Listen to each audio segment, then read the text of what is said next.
जो लोग मेरे इस चैनल पर नए हैं या फिर मेरा ये वीडियो किसी और सोशल मीडिया प्लेटफॉर्म पर देख रहे हैं, वो मेरा YouTube channel political Tamasha with doctor Arshi को सब्सक्राइब करके वहां पे लगी बेल आइकॉन को जरूर दबा दें, ताकि आपको हमारे आने वाले हर वीडियो की अपडेट्स एकदम टाइम पर मिलती रहे। और दोस्तों, अगर आपको हमारे वीडियोस इंफॉर्मेटिव लगते हैं, अगर आपको हमारा काम पसंद आता है, तो फिर आप अपने इस चैनल को सपोर्ट कर सकते हैं इसके पेट्रॉन बन करके या फिर इसकी मेंबरशिप लेकर के। और दोनों का ही लिंक अलग अलग इसी वीडियो के डिस्क्रिप्शन में डाल दिया गया है। तो फिर चलिए आज के सियासी तमाशे के सफर को शुरू करते हैं।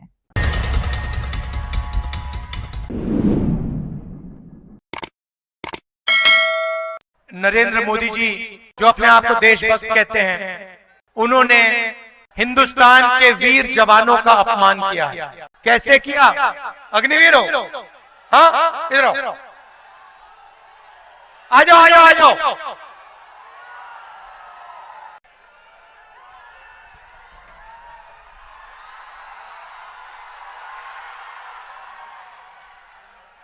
ये अग्निवीर है विकास कुमार। आपको कैसा लगा ये अग्निवीर योजना? आपको ये स्कीम थोड़ा सा भी अच्छा नहीं लगा सर? इनको ये स्कीम थोड़ा सा भी अच्छा नहीं लगा। पता है क्यों? क्योंकि नरेंद्र मोदी ने दो तरीके के शहीद बनाए हैं। इनको विकास कुमार को कहा जा रहा है कि तुम जाओ, तुम्हारे दिल में देशभक्ति की भावना है, तुम जाओ, तुम बॉर्डर पे खड़े हो, बिना ट्रेनिंग के, बिना पेंशन के, बिना कैंटीन, अगर तुम शहीद होते हो तो हिंदुस्तान की सरकार तुम्हारे साथ नहीं खड़ी होगी। अगर तुम शहीद होते हो, तुम्हें शहीद का दर्जा नहीं मिलेगा, क्योंकि तुम अग्निवीर हो, तुम नॉर्मल जवान नहीं हो। यह सिर्फ सेना का नहीं, हर देशभक्त का अपमान है।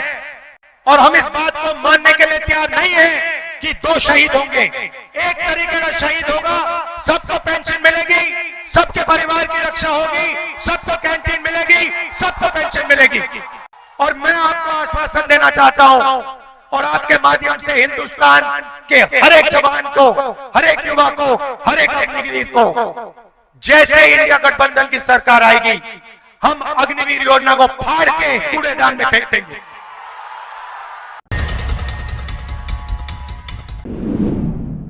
2024 के चुनाव की आखिरी फेज की वोटिंग में 2 दिन बाकी है, इसीलिए सोच रही हूं बता दूं, क्योंकि ये अहम बात शायद आप लोग नहीं जानते होंगे। दोस्तों, अग्निवीर अगर 4 साल तक मुल्क की हिफाजत करे तो भी उसे पेंशन नहीं दी जाएगी, लेकिन अगर सांसद एक दिन के लिए भी संसद का मेंबर बन जाए तो जिंदगी भर उसे 25,000 रुपए पर मंथ पेंशन दी जाती है।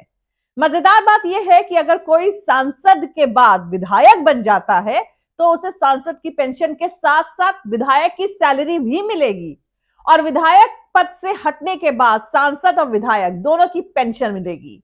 ऐसे ही कोई नेता फॉर्मर सांसद की पेंशन ले रहा है और फिर से मंत्री बन जाता है तो उसे मंत्री पद की सैलरी के साथ ही पेंशन भी मिलती रहेगी। वहीं अगर कोई शख्स राज्यसभा और लोकसभा दोनों सदनों का मेंबर रह चुका है तो उसे दोनों हाउसेस यानी दोनों सदनों के फॉर्मर सांसद की पेंशन मिलती है। दोस्तों, members of parliament salary and allowance act के तहत किसी फॉर्मर डिसीज यानी दिवंगत मेंबर के पति, पत्नी या डिपेंडेंट भी दिवंगत मेंबर की मौत के वक्त उसे मिलने वाली पेंशन का 50% पाने के हकदार है, और यह पेंशन पति या पत्नी को पूरी जिंदगी तक मिलती रहेगी। भारत के कई स्टेट्स तो ऐसे हैं जहां के फॉर्मर विधायकों की पेंशन सांसदों से भी ज्यादा है। पंजाब के विधायकों को हर महीने 75,000 रुपए पेंशन मिलती है, जबकि जो विधायक कई बार जीते हैं उसकी पेंशन तकरीबन 3 लाख रुपए पर मंथ से भी ज्यादा तक पहुंच चुकी है। राजस्थान में एक बार के फॉर्मर विधायक को 35,000 रुपए पर मंथ पेंशन मिलती है।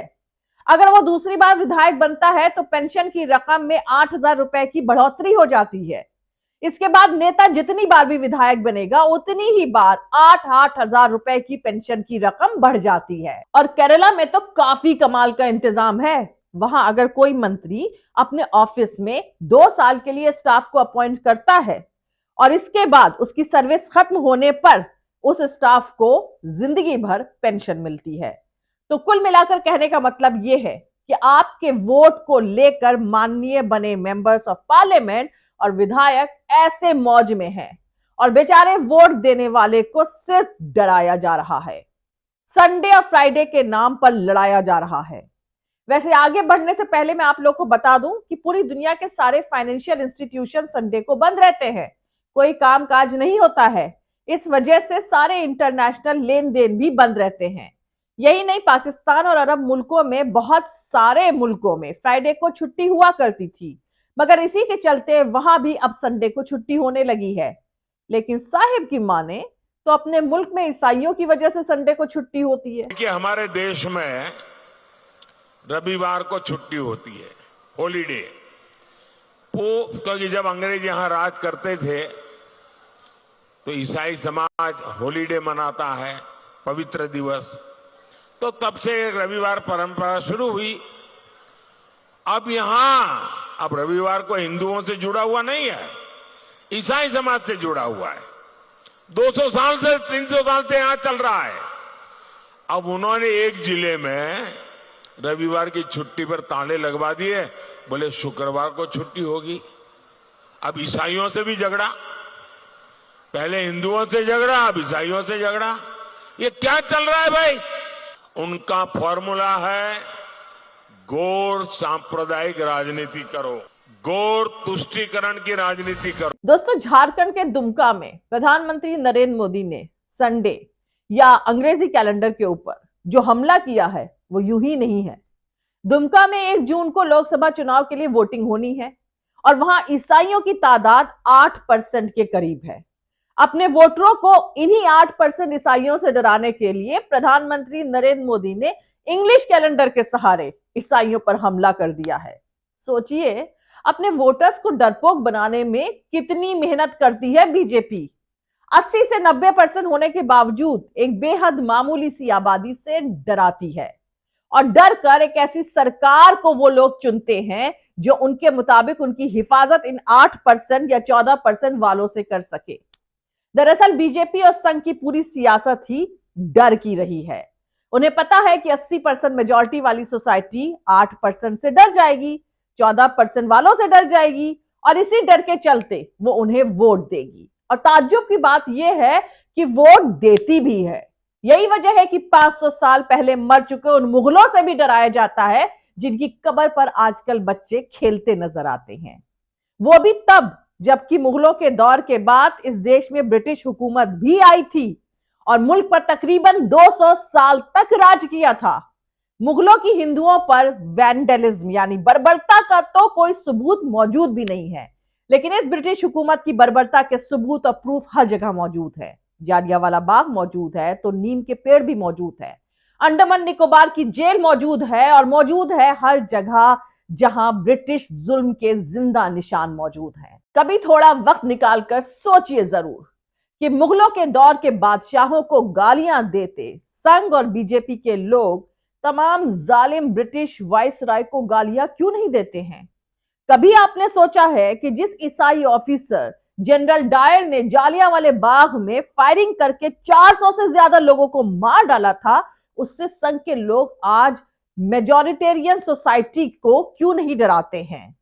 क्यों नहीं कहते हैं कि इनकी मजहबी किताब यही सिखाती है, इसीलिए ईसाई जनरल डायर ने ऐसा किया था। वैसे जनरल डायर ने ही नहीं, तकरीबन 26 वाइसराय की पूरी लिस्ट मौजूद है जिनके जुल्म से भारत ऐसा कांपा कि गांधी जी की अगुवाई में इनके खिलाफ खड़ा हो गया। आप लोगों ने कभी सोचा है कि इन एक एक वाइसराय के जुल्म की कहानियों से 80% मेजॉरिटी सोसाइटी के लोगों को क्यों नहीं डराया जाता है? ऐसा क्यों नहीं कहा जाता कि 1943 में बंगाल में अनाज ना देकर भूख से 30 लाख हिंदुस्तानियों को मार डालने वाला विंस्टन चर्चिल ईसाई था और उसका धर्म उसे ऐसा ही करने का हुक्म देता है? दरअसल इसलिए क्योंकि पूरे भारत में ईसाइयों की आबादी बहुत लिमिटेड है। देश के तमाम शहरों में तो है भी नहीं। जहां थोड़ी बहुत आबादी होती है, 80% वालों को उनसे डराना ज्यादा आसान होता है। पर दुमका में क्रिश्चियन कम्युनिटी 8% है, इसीलिए प्रधानमंत्री नरेंद्र मोदी वहां संडे पर सियासी तमाशा करते हुए, ज्ञान देते हुए दिखाई दे रहे थे। मुद्दे हैं आपके पास, कि संडे को छुट्टी होनी चाहिए या मंडे को, और संडे की छुट्टी कौन से धर्म से प्रेरित है? 10 साल में बदल देते, और तो कुछ बदल नहीं पाए, ये छोटी मोटी बातें ही कर लेते। प्रधानमंत्री जी, छुट्टी संडे को हो या मंडे को, जो बेरोजगार है वो संडे को भी बेरोजगार है और मंडे को भी बेरोजगार है। जो 1 घंटे में 2 नौजवान आत्महत्या कर रहे हैं इस देश के, वो संडे या मंडे देख के रुकते नहीं है। पेट्रोल अगर संडे को 100 रुपए लीटर है तो मंडे को भी 100 रुपए लीटर है। इस देश में कहां कोई न्याय मिल रहा है? वो ना संडे को मिल रहा है ना मंडे को मिल रहा है। प्रधानमंत्री जी, आपकी प्राथमिकताएं हम पिछले 10 साल से कह रहे हैं कि गलत है। बाकी हर जगह मुसलमान है तो पूरे इलेक्शन कैंपेन में उनसे अपने वोटरों को डराते रहे। वोट जिहाद, आरक्षण, मुसलमानों को दे देंगे, मंगलसूत्र दे देंगे, भैंस दे देंगे, घर दे देंगे, शरिया लागू कर देंगे, 370 फिर लागू कर देंगे, राम मंदिर पर बुलडोजर चलवा देंगे, वगैरह वगैरह वगैरह। जितना चुनाव चल रहा है ना, फर्स्ट फेज के बाद 7वें चरण तक प्रधानमंत्री ने सिर्फ इलेक्शन को मुसलमान बना के रख दिया। प्रधानमंत्री देश को बता रहे हैं कि सिर्फ मुसलमान ही वोट देता, कोई हिंदू नहीं देता, कोई बैकवर्ड क्लास नहीं देता, कोई दलित नहीं देता, कोई पिछड़ा नहीं देता। तो ये इनकी एक पूरी एक स्ट्रेटजी है कि ये मुसलमानों की नफरत, मुसलमानों का डर दिखाकर और वो अपने नाकामियों को कवर करना चाहते हैं। रोजगार नहीं दिया युवाओं को, महंगाई आसमान को छू रही है, उत्तर प्रदेश में पेपर लीक होता है और 400 पार का मतलब दलित, आदिवासी जो संविधान से मोहब्बत करने वाले हैं सब जान चुके हैं। वो संविधान को कमजोर करना चाहते, खत्म करना चाहते। उनकी फॉरेन पॉलिसी इतनी नाकाम है कि नेपाल जैसा कंट्री आज अपनी करेंसी छापता है तो उसमें भारत के इलाकों को नेपाल की टेरिटरी बनाता है। तो ये हर चीज पर नाकामी है, तो सिर्फ मुसलमान कर रहे हैं। देश देख रहा है इन चीजों को। दोस्तों जरा सोचिए, इतना कम्युनल जहर ये अपने दिमाग में रखते कैसे हैं? 24/7 डिवीजन की सियासत करते हैं, जबकि खुद कहते हैं कि वो देश के 140 करोड़ लोगों के प्रधानमंत्री हैं।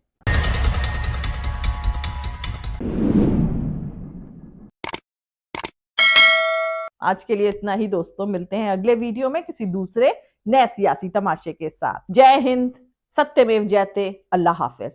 दोस्तों हमारा पूरा वीडियो और दूसरे और वीडियोस देखने के लिए हमारा YouTube channel political Tamasha with doctor Arshi को सब्सक्राइब करके वहां पे लगी बेल आइकॉन को जरूर दबा दें, ताकि आपको हमारे आने वाले हर वीडियो की अपडेट्स एकदम टाइम पर मिलती रहे। और दोस्तों अगर आपको हमारे वीडियोस इंफॉर्मेटिव लगते हैं, अगर आपको हमारा काम पसंद आता है, तो फिर आप अपने इस चैनल को सपोर्ट कर सकते हैं, इसके पेट्रॉन बन करके या फिर इसकी मेंबरशिप ले करके। और दोनों का ही लिंक मैंने अलग अलग इसी वीडियो के डिस्क्रिप्शन में डाल दिया है। और आप हमें फॉलो भी कर सकते हैं हमारे ट्विटर, इंस्टाग्राम और फेसबुक पेज पर। मेरा ट्विटर हैंडल है @arshi aziz khan। Thank you, मिलते हैं अगले वीडियो में।